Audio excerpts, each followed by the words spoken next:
Hey, what's up guys, it's DarkArmedDuelist, and today I'm going to be doing a Dark Magician update. Now this deck is actually really interesting with the new cards that have come out in the Collector Tin. I've actually thrown a couple of cards in here that makes this deck really interesting, and I want to show you guys how I'm playing it. So let's get straight on this, guys. Before we do, don't forget to like, comment, subscribe, hit that bell down there so you can become a part of the notification squad, and let's get straight on into this. So first off, I'm going to be playing 3 copies of Dark Magician, because you need the ultimate wizard in terms of attack and defense. You need 3 copies of him in order to make this deck really good. Basically, this is the big combo card of the entire deck that makes it so you can do a lot of your plays, and they base the entire deck around this. Really good card. Yugioh's signature card. So then we're going to be playing 2 copies of a Magician of Dark Illusion. This card is a good 2 of. I don't think it's ever going to be a 3 of again. This card becomes Dark Magician while on the field, and you can only use each effect of it once per turn. And during your opponent's turn, if you activate a spell or trap, you can special summon this card from your hand. And then if you activate a spell or trap or effect while this card's face up on the field, you can target 1 Dark Magician in your grave and special summon it. You can only use the effect once while this card's face up on the field, so it's not really that broken. It's just a good 1 of that you can do 1 time. The next card that we're going to be playing is going to be 3 copies of Apprentice Illusion Magician.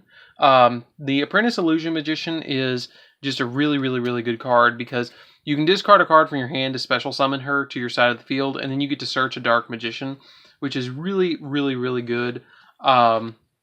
To get the combos off that you need so you can have, just really good plays. Also, she's kind of like a hand trap as well, because you can send her to the graveyard from your field or your hand to make a dark spellcaster type monster you control gain 2,000 attack, which is pretty cool. I really love that effect about her, and I love the special summoning effect as well, because she can help you with link plays.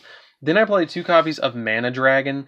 I think that this card is going to be pretty much a staple in Dark Magicians at this point, because it's just so good, to be honest. It's a good hand trap. If a spell or trap you control leaves the field because an opponent's card effect is now in the graveyard or banished, except during the damage step, you can special summon this card from your grave or your hand, and then set 1 spell or trap card that is banished during your graveyard to your spell and trap card zone. You can only use effect once a turn, and this card is summoned this way. You banish it when it leaves the field. I think it's a really good 2 of in the deck, because it can, like, if your Eternal Soul gets destroyed, you can activate this effect after the Eternal Soul blows up the field.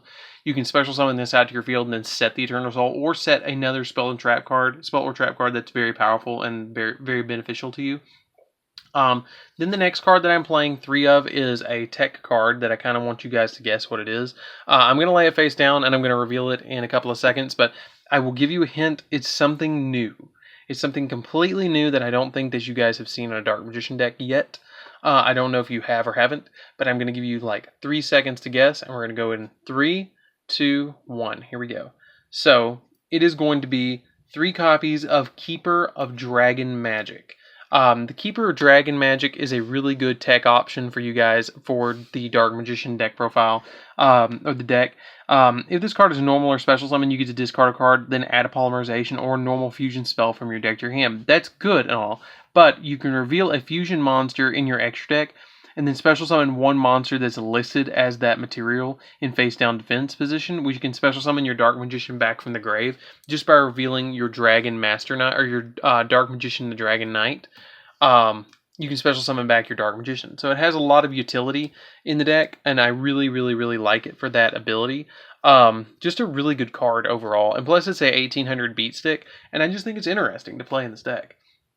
Then we play 3 copies of Magician's Rod.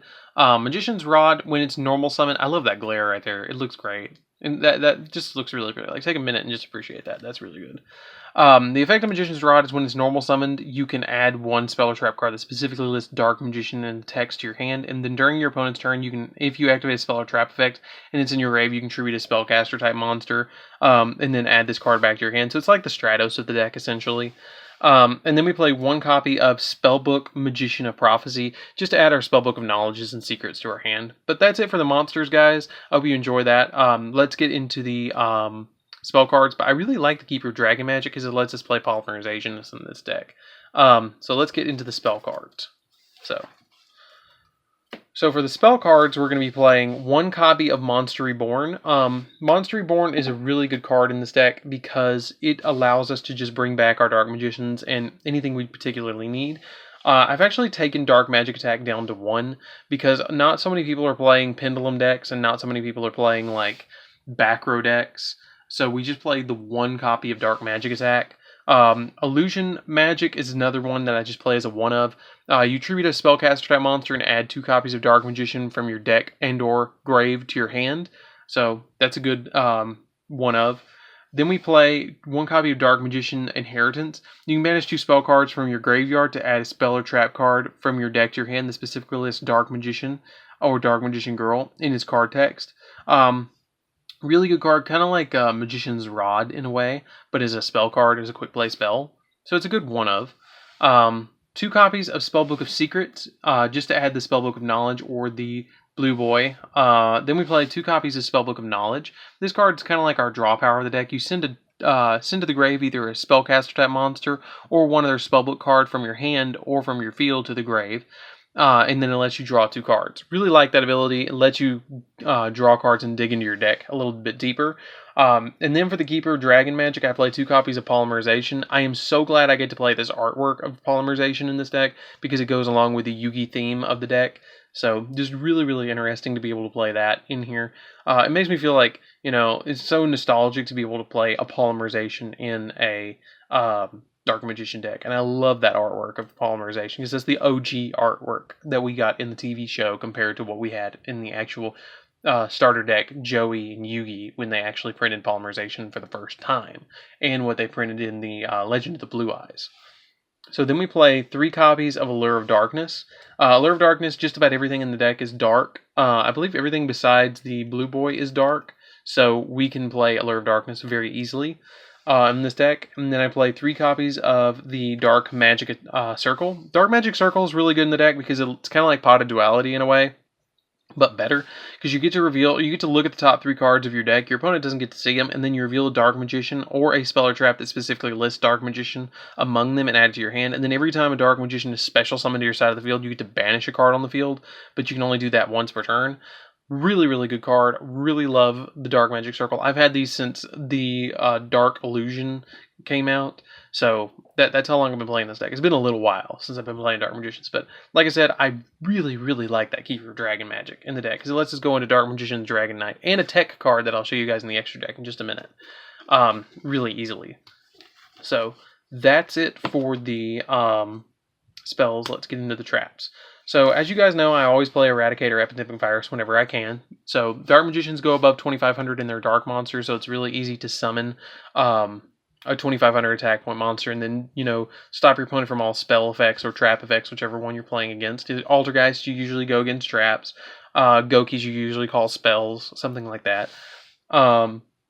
Then we play 3 copies of Dark Magician's Navigation. Magician's Navigation is you get special summon a Dark Magician from your hand and then special summon a level 7 or lower spellcaster type monster from your deck. The cool thing about this is if you control a Dark Magician, you can banish this card from the graveyard except the turn it was sent to the graveyard, and then negate the effect of a spell or trap card that's face up on the field. So, like, if your opponent activates a spell or trap, technically it's on the field until it finishes resolving. So it's pretty much just a negation of a spell and trap, which is cool, unless it's a graveyard spell and trap. Then we play 3 copies of Eternal Soul. Some people play 2. I like 3 because it allows you to special summon as quickly as possible and get it to your hand. Every time a Dark Magician monster, every Dark Magician in your main monster zone is unaffected by your opponent's card effects, which is really, really, really good. And then if this face-up card leaves the field, you just draw monsters you control, which sucks. But once per turn, you can special summon a Dark Magician from your hand or grave, or add a Dark Magic Attack or Thousand Knives from your deck to your hand. We don't play Thousand Knives in here because it's just a 1-card pop, and we don't really need that in this deck when we have Dark Magic Circle. So that's it for the main deck, guys. Let's get into the extra deck, where this deck really, really, really excels.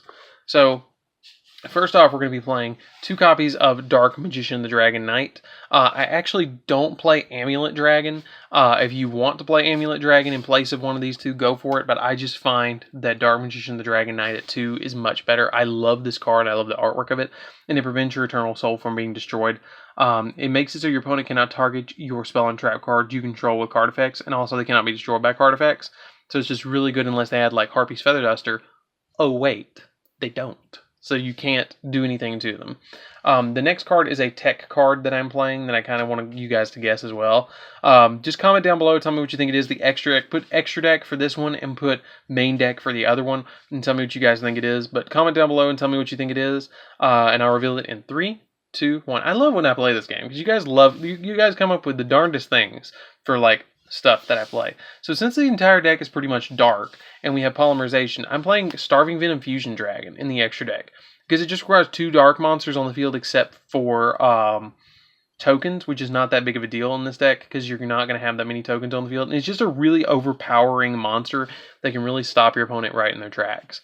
And then we play 1 copy of Borreload Dragon because we can go into it very easily in this deck. 1 copy of Boral Sword Dragon. Yes, I'm still proxying it because I don't want to pay $60 for it and I'm waiting for the reprint. 1 copy of Soryuja's Skull Dread because we have a way that we can go into that very easily. 1 copy of Nightmare Unicorn because Nightmare Unicorn allows us to bounce stuff and we need that sometimes. 1 copy of Cleafort Genius because we play Galaxy Tomahawk and that's why we go into Soryuja's Skull Dread. 1 copy of Wee Witch's Apprentice, because Wee Witch's Apprentice, everything in the deck is dark, and we need that boost sometimes. Proxy Dragon to go along with our Skull Dread and our Galaxy Tomahawk. Link Spider, same reason. Link Rebo, same reason. Or actually, we can't go into Link Rebo because the tokens are higher than that. So let's play something a little differently. Let's play 2 copies of Link Spider. Excuse me. Play 2 copies of Link Spider. We can still go into Skull Dread. You just have to make this and then make the Link Spider, and you can still do it, but it'll just require a couple more things to go into Skull Dread. So play 2 Link Spiders instead, excuse me. 1 copy of Ebon Illusion Magician. The Ebon Illusion Magician, you overlay 2 materials into to summon it, and then it requires then if you can detach a material, special summon a normal spellcaster type monster from your grave, which is kind of cool.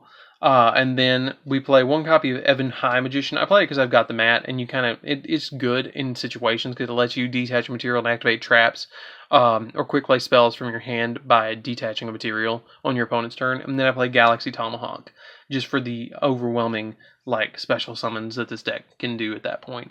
Another tech card that you can play instead of the Link Spider is a Great Fly if you want to go for the tokens of Galaxy Tomahawk because they're counted as wind. But that's just something else if you guys want to go for that route instead to get your materials to summon out Boral Sword or Borreload. I don't go into Skull Dread all that often. Usually I use the tokens to go into, or usually I use Galaxy Tomahawk to go into a quick Boral Sword or Borreload. Skull Dread's just there to kind of fix my hand if I need to. But anyways, guys, don't forget to like, comment, subscribe. This has been DarkArmedDuelist. I hope you guys enjoyed this video. I really enjoyed taking this one. This one's like a really, really fun deck for me and really nostalgic, like I said, for the Dark Magicians. I have always loved Dark Magician. Red Eyes has always been my favorite, but Dark Magician is always my second favorite. So don't forget to like, comment, subscribe, hit that bell down there so you can become a part of the notification squad, and I'll see you guys in the next video. See you around, guys.